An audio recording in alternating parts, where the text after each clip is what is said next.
الشیطان الرجیم بسم اللہ الرحمن الرحیم قد افلح من زکاها وقد خاب من دساها صدق اللہ العظیم۔ اللہ تعالیٰ کا ارشاد ہے،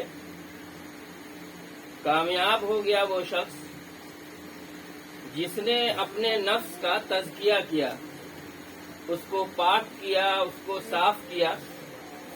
وقد خواب من دساها، اور نامراد ہوا وہ شخص، برباد ہوا وہ شخص جس نے کہ اپنے نفس کی صفائی نہیں کی بلکہ اس کو گندا کر دیا اور اپنی زندگی ملیا میٹ کر لی۔ دوسری جگہ اللہ تعالیٰ فرماتے ہیں، وَمَن تَزَكَّى فَإِنَّمَا يَتَزَكَّى لِنَفْسِهِ وَإِلَى اللَّهِ الْمَصِيرُ، کہ جو شخص بھی تزکیہ کرے گا، صفائی ستھرائی کرے گا اپنے دل کا، اپنے دماغ کا، اپنے فکر کا، فَإِنَّمَا يَتَزَكَّى لِنَفْسِهِ، تو وہ صرف اور صرف اس کا فائدہ اپنے آپ کو ہی پہنچائے گا۔ وَإِلَى اللَّهِ الْمَصِيرُ، اور اصل ٹھکانہ اللہ ہی کی طرف ہے، اسی کی طرف پلٹ کے جانا ہے۔ ایک جگہ جہاں پر کہ آپ صلی اللہ علیہ وآلہ وسلم کو یہ حکم ہوا ہے کہ ان سے زکوٰۃ وصول کیا جائے، اللہ تعالیٰ کا ارشاد ہے، خذ من اموالہم صدقۃ تطہرہم وتزکیہم بہا وصل علیہم ان صلاتک سکن لہم واللہ سمیع علیم۔ اے نبی، ان کے مال سے صدقہ وصول کیجیے۔ تطہرہم، جب آپ ان کے مال سے صدقہ وصول کر لیں گے تو ان کے مال پاک ہو جائیں گے اور اس کے ذریعے سے ان کا تزکیہ ہو جائے گا، بالکل پاک صاف ہو جائے گا۔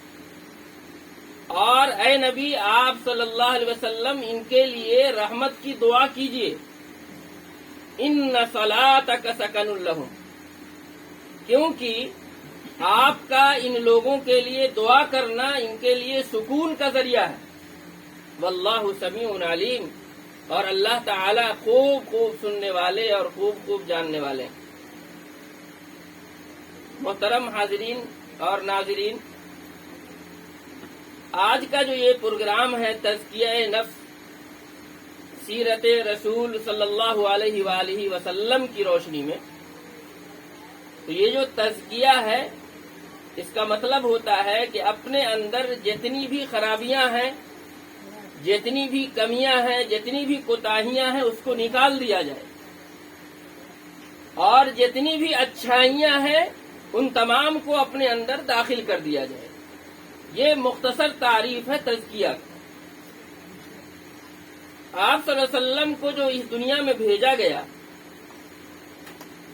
اس میں سے جو 4 مقاصد بیان کیے جاتے ہیں کہ آپ صلی اللہ علیہ وسلم کو اس دنیا میں اس لیے بھیجا گیا کہ قرآن کی آیات کو پڑھ کر سنائیں، قرآن کی تعلیم دیں، حکمت کی تعلیم دیں۔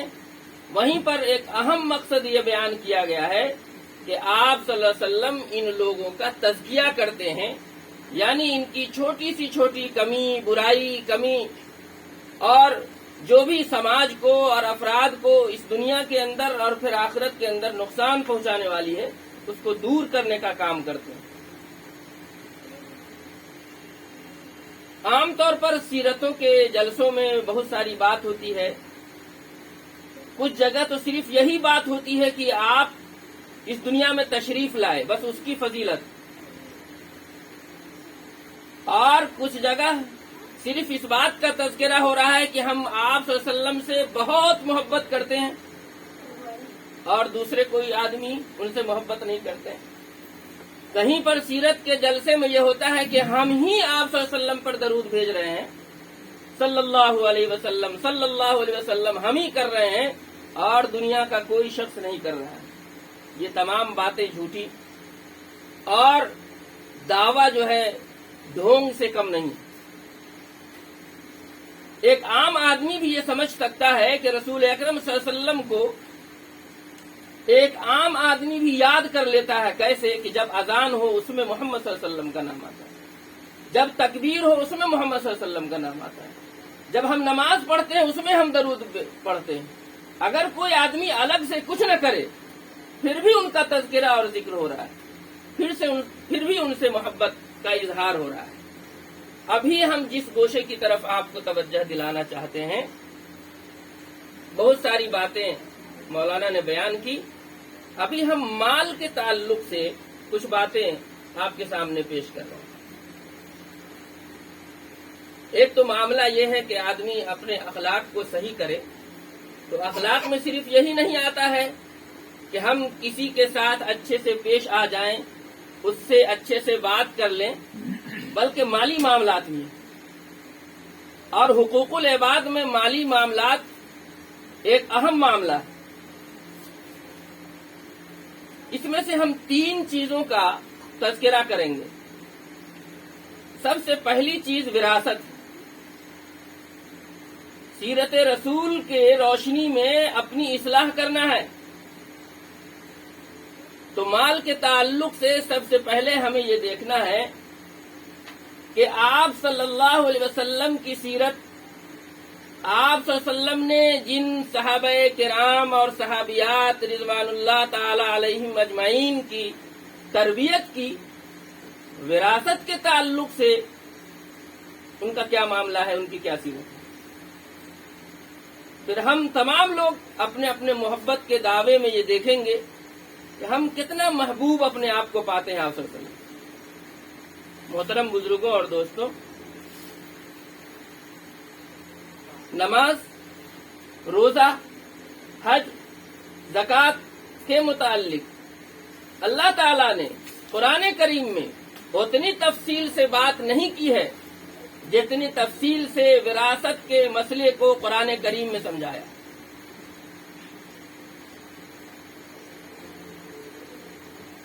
آپ صلی اللہ علیہ وسلم نے یہ فرمایا کہ اے ابو ہریرہ, میراث کے مسائل سیکھ لو اور دوسروں کو سکھاؤ. کیوں؟ اس لیے کہ یہ جتنا بھی علم ہے اس کا آدھا علم ہے, نصف علم ہے.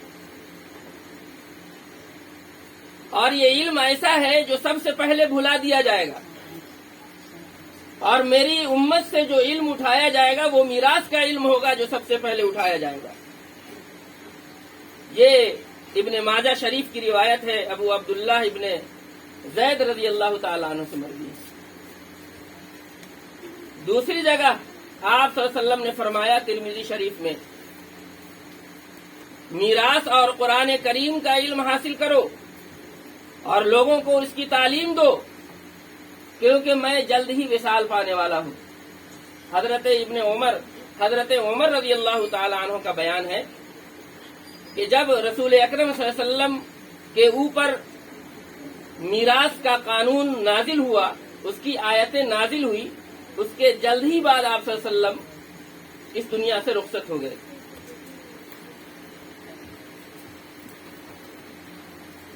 جہاں پر اللہ تعالیٰ نے قرآن کریم میں وراثت کی تفصیل بیان کی ہے, وہاں پر سے ہم 2 ٹکڑا آپ کو سناتے ہیں. ایک یہ ہے, تلک حدود اللہ ومن یطع اللہ ورسولہ یدخلہ جنات تجری من تحتها الانہار خالدین فیہا وذلک الفوز العظیم. یہ اللہ کے حدود ہیں, اللہ کی باؤنڈریاں ہیں, اس کے باہر ہرگز آپ نہیں جائیے, اللہ نے گھیر دیا. اور جو اللہ اس کے رسول کی اطاعت کرے گا وہ ایسی جنتوں میں داخل کیا جائے گا جس کے نیچے نہریں بہہ رہی ہوں گی, اور ایسا مومن اس جنت میں ہمیشہ ہمیشہ رہے گا. وذالک الفوز العظیم, اور یہی دراصل اصل کامیابی ہے اور بڑی کامیابی ہے. دوسرا ٹکڑا یہ ہے کہ ومن یعص اللہ ورسولہ, اب جس نے ایسا نہیں کیا, اللہ تعالیٰ نے جو احکام بیان کیے وراثت کے کہ کس کو کتنا حصہ ملنا چاہیے, تو ومن یعص اللہ, جو اللہ اور اس کے رسول کی نافرمانی کرے, اس کے احکام کو نہیں مانے, ویتعد حدودہ, اور اللہ تعالیٰ نے جو حد مقرر کر دی ہے اس سے آگے اپنے آپ کو نکال دے، یدخلہ نارا خالدا فیہا، اللہ تعالیٰ اسے ہمیشہ ہمیش کی جہنم میں داخل کریں گے، وَلَهُ عَذَابٌ مُهِینٌ، اور اس شخص کے لیے ذلیل اور رسوا کر دینے والا عذاب ہے۔ یہ دھمکی ہے ایک طرح سے۔ آپ سے ہم یہ پوچھتے ہیں، ایک عام کوسچن ہے کہ سماج کے اندر میری مثال لے لیجئے کہ اگر میری وفات ہو جائے اور میرے پاس مال و دولت ہے، بینک میں جمع کیے ہوئے ہیں یا کوئی چیز خریدے ہوئے ہیں، تو سماج کے آدمی کیا کرتے ہیں؟ میرا جتنا بھی پیسہ ہے، میری اہلیہ، میرے بچے اس کو حاصل کرتے ہیں اور استعمال کرتے ہیں۔ لیکن شریعت کی نظر میں کیا ہے کہ اگر میرے والدین زندہ ہیں تو ان کا بھی اس میں حق ہے، اور اگر میں یہ کہوں آپ کو تو تعجب نہیں ہوگا کہ بیوی کا حصہ ماں باپ سے کم ہے۔ میری وفات ہوئی، میرے والدین زندہ ہیں تو میرے بیوی کا حصہ کم ہے، باپ ماں کا حصہ زیادہ ہے۔ آج کل کیا ہوگا کہ باپ کے رہتے بیٹا مر گیا تو پوتے محروم ہو جائیں گے، نہیں، اور دادا کی طرف لوگ چلے جائیں گے کہ تھوڑا مال دے دو پوتا کو۔ شریعت میں کیا بتایا گیا کہ اگر کوئی آدمی فوت ہو جائے تو اس کے والدین کا بھی اس میں حصہ ہے، اس کی بیوی کا بھی حصہ ہے اور اس کے اولاد کا بھی حصہ ہے۔ کیا ایسا ہوتا ہے؟ اگر نہیں ہوتا ہے تو گویا ہم نے حرام مال اپنے پاس رکھا۔ اب شریعت کی نظر میں رسول اکرم صلی اللہ علیہ وسلم کی سیرت کے حوالے سے ہمیں یہ غور کرنا ہے کہ اگر ہم کو اللہ سے اور رسول اکرم صلی اللہ علیہ وسلم سے محبت ہے تو ہم ہر ایک کو اس کا حصہ دیں گے۔ تو یہاں کم سے کم جتنے لوگ بیٹھے ہیں سن رہے ہیں یا جو لوگ سنیں گے،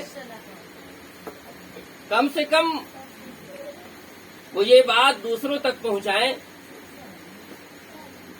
کہ وراثت کا مسئلہ جو ہم حل نہیں کرتے ہیں یہ کیا ہے؟ غلط طریقے سے مال کھانا ہے۔ غلط طریقے سے مال کھانے والے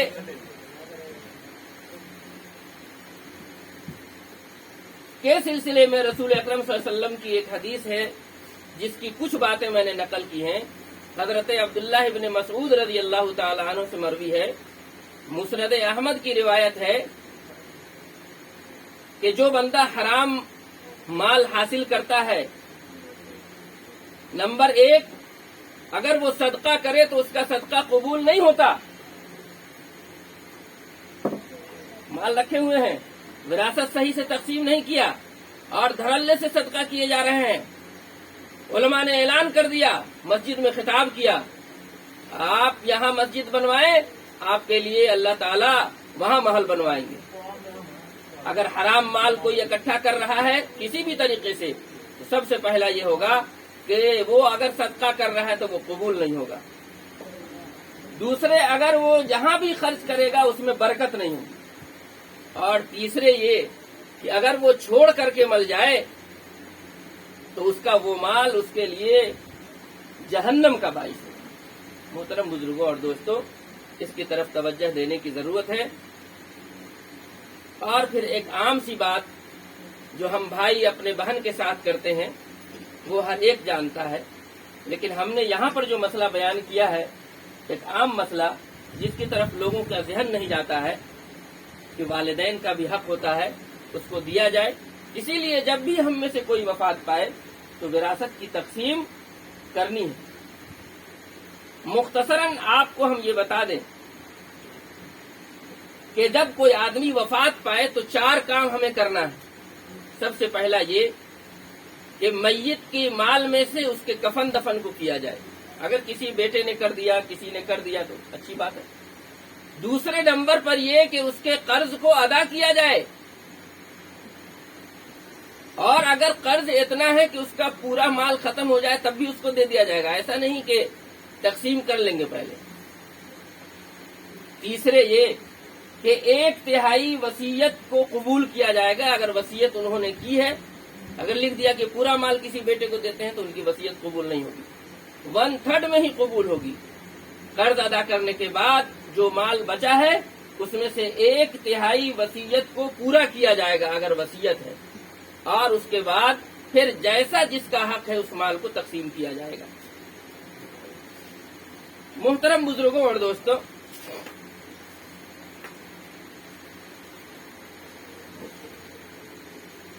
ایک وعید ہے سعید بن زید رضی اللہ تعالی عنہ فرماتے ہیں، مشکات شریف کی روایت ہے کہ جس شخص نے بالشت بھر زمین بھی بطور ظلم کسی کی اپنے پاس رکھ لی،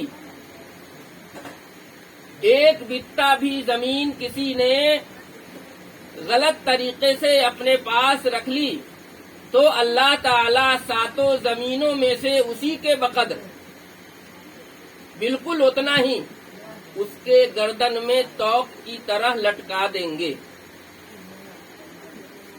حضرت انس رضی اللہ تعالی عنہ سے مشکات شریف میں روایت ہے کہ جو شخص وراثت میں سے کسی وارث کا حق کاٹے گا، اللہ تعالیٰ اس کے جنت کی میراث کاٹ دے گا، یعنی ہمارا جنت میں جتنا حصہ ہوگا اس میں سے اللہ تعالیٰ کاٹ دیں گے۔ تو یہ مال کے تعلق سے ایک مسئلہ ہوا وراثت کا۔ سیرت رسول کے روشنی میں، صحابہ کرام رضوان اللہ تعالی علیہم کی روشنی میں ایک ایک شخص کو بالکل زبردست طریقے سے اسے پکڑنا چاہیے۔ دوسرا مسئلہ مال کے تعلق سے زکوٰۃ کا ہے۔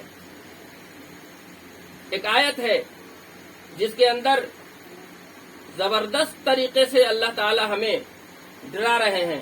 اللہ تعالی نے فرمایا کہ وہ لوگ جو سونا اور چاندی کو اکٹھا کرتے ہیں اور خزانہ بنا کر رکھتے ہیں، وَلَا يُنْفِقُونَهَا فِي سَبِيلِ اللَّهِ، اور اللہ کے راستے میں خرچ نہیں کرتے ہیں، تو انہیں دردناک عذاب کی بشارت دے دیجیے۔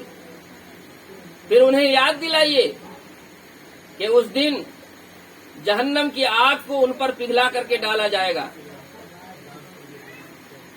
ان کے پہلوؤں کو داغا جائے گا، ان کے پیٹھ کو داغا جائے گا، اور ان کے جبڑوں کو داغا جائے گا، اور یہ کہا جائے گا کہ یہی وہ مال ہے جس کو کہ تم نے اکٹھا کر کے رکھا ہے، فذوقوا ما کنتم تکنزون، تو اپنے اس جمع کیے ہوئے مال کا مزہ چکھو۔ حدیثیں بھی بہت ساری ہیں، لیکن ایک حدیث کا چھوٹا سا ٹکڑا آپ کے لیے۔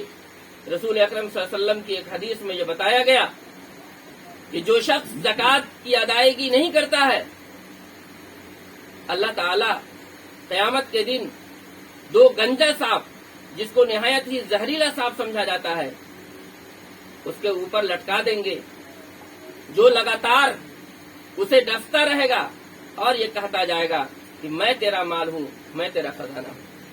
محترم بزرگوں اور دوستوں، ہم زکوٰۃ نکالتے ہیں تو کہاں تک نکالتے ہیں، اور پھر زکوٰۃ میں صرف کس چیز کو نکالتے ہیں؟ ہم کو پھلوں اور سبزیوں کی زکوٰۃ بھی نکالنی ہے، ہمیں غلہ کی زکوٰۃ بھی نکالنی ہے، سونے چاندی کی زکوٰۃ بھی نکالنی ہے، اور اگر ہم تجارت کرتے ہیں اس کی بھی زکوٰۃ نکالنی ہے، کہیں اگر ہم نے قرض لگا رکھا ہے تو اس کی بھی زکوٰۃ ادا کرنی ہے، اگر ہم سرکاری نوکری میں ہیں اور ہمارے تعلق سے بہت سارے پیسے جمع ہیں جسے ملنا یقینی ہوتا ہے، اس پر بھی آپ کو زکوٰۃ ہے۔ کوئی پیسہ آپ نے جمع کر رکھا ہے فکس، اس پر بھی زکوٰۃ ہے، اور یہ جوڑ کر کے زکوٰۃ ادا کرنی ہے۔ سال جب پورا ہو جائے تو 100 روپے میں سے 2.5 روپیہ اللہ کے راستے میں خرچ کیجیے۔ یہاں پر ہم حق تلفی کرتے ہیں، اور جب ہم اپنے مال کو حرام کر لیتے ہیں تو جو وعید ہے آپ نے سن ہی لیا۔ 3 باتیں جو ہم نے فرمائی، صدقہ کریں گے تو قبول نہیں ہوگا، خرچ کریں گے تو برکت نہیں ہوگی، اور تیسرے اگر چھوڑ کر کے جائیں گے تو وہ ہمارے لیے جہنم ہی کا باعث ہوگا۔ تیسری چیز جس کی طرف ہم توجہ دلانا چاہتے ہیں وہ سود ہے. سود کی لعنت ہے. رسول اکرم صلی اللہ علیہ وسلم نے فرمایا، حضرت جابر رضی اللہ تعالی عنہ کی روایت ہے، مسلم شریف کی روایت ہے، اور ہر ایک کے زبان پر ہے کہ سود لینے والا، سود دینے والا، سود لکھنے والا اور جو اس پر گواہی دیتا ہے وہ تمام کے تمام پر اللہ کی لعنت ہے. دوسری حدیث جو ابن ماجہ میں ہے، مشکات شریف میں ہے، رسول اکرم صلی اللہ علیہ وسلم نے فرمایا، دیکھیے کتنی بڑی بات فرمائی، کہ سود کے گناہ کو 70 حصے کیے جائے. سود کا جو گناہ ہے اس کو 70 جگہ بانٹ دیا جائے، اور اس کا جو سب سے کمزور حصہ ہے اس کو اگر دیکھا جائے تو وہ اس کے برابر ہے کہ کوئی آدمی اپنی ماں سے زنا کرے. ایک حدیث میں آپ صلی اللہ علیہ وسلم نے فرمایا، سود کا 1 درہم جو آدمی کھاتا ہے اور وہ اس کے سودی ہونے کو جانتا ہے تو گناہ میں 36 مرتبہ، تو وہ گناہ میں 36 مرتبہ زنا کرنے سے زیادہ سخت ہے. 1 درہم اگر کسی نے کھایا تو رسول اکرم صلی اللہ علیہ وسلم نے اس کا گناہ اتنا بتایا کہ کوئی آدمی 36 مرتبہ زنا کرے. اس کے مقابلے میں سود کی بھی بڑی لعنت ہے. جس طرح وراثت کے تعلق سے اسلام بہت سخت ہے، اسی طرح سود کے تعلق سے بہت سخت ہے، زکوٰۃ کے تعلق سے بہت سخت ہے. آپ صلی اللہ علیہ وسلم نے افسوس کا اظہار کیا اور فرمایا کہ لوگوں، ایک زمانہ ایسا آئے گا جب ہر کوئی سود کھانے والا ہو جائے گا، اگر سود نہ کھائے تو بھی اس کا غبار، اس کا دھول اس تک پہنچ کر رہے گا. آج دنیا ایسی ہے کہ ہر کوئی سود میں ملوث ہے. محترم بزرگوں اور دوستوں، حرام کھانے کی اجازت ہے، لیکن کب؟ جبکہ ہم زندہ نہ رہ پائے. آج شوق بن گیا ہے سود لینا. سود لے کر کے ڈی جے بجایا جا رہا ہے، سود لے کر کے جہیز دیا جا رہا ہے، سود لے کر کے دعوتیں کھلائی جا رہی ہیں، سود لے کر کے گھروں کو بنایا جا رہا ہے، اور نہ جانے کیا کیا کیا جا رہا ہے. اور سود کی جتنی بھی شکلیں ہیں وہ تمام آپ بینک والے اور ماہرین سے معلوم کر سکتے ہیں کہ سود کیا ہے. سود یہی ہے کہ آپ کا اگر 10 روپیہ ہے، کوئی اس کے اوپر بڑھا کر کے 5 پیسہ بھی دیتا ہے، وہی سود ہے. آج کے تعلق سے بس انہی 3 بڑی باتوں کی طرف ہم توجہ مبذول کرانا چاہتے تھے. عام طور پر ایسی باتیں سیرت رسول کی روشنی میں نہیں ہوتی ہیں، لیکن ہم نے یہ سوچا کہ مال کے تعلق سے بھی ہم اپنا تزکیہ کریں، اپنے دل کی صفائی کریں. اللہ تعالیٰ سے دعا ہے کہ ہمیں وراثت کے تعلق سے، سود کے تعلق سے، زکوٰۃ کے تعلق سے، اسی طرح مال کا تعلق جہیز سے بھی ہے، شادی بیاہ میں خرچ کرنے سے بھی ہے، اور زندگی میں جتنے بھی ہم خرچ کرتے ہیں ان تمام سے ہے. اللہ تعالیٰ ہمارے مالی معاملات کو صحیح کر دے اور مال کو پاک صاف بنا کر رکھنے کی توفیق عطا فرمائے. اگر وہ صحیح نہیں ہے تو ہم سنت رسول، سیرت رسول، محبت رسول کا جو دعویٰ کرتے ہیں یہ صحیح نہیں ہوگا. اللہ تعالیٰ جس طرح ہماری زبان کو صحیح کر دے، ہمارے فکر کو صحیح کر دے، ہمارے اٹھنے بیٹھنے اور ایک ایک عمل کو صحیح کر دے، وہاں اس بڑے بڑے عمل کو صحیح کر دے جو حرام کے درجے تک اور جہنم تک پہنچانے والا ہے. اللہ تعالیٰ ہماری ان باتوں کو قبول فرمائے. آمین ثم آمین. صدق اللہ.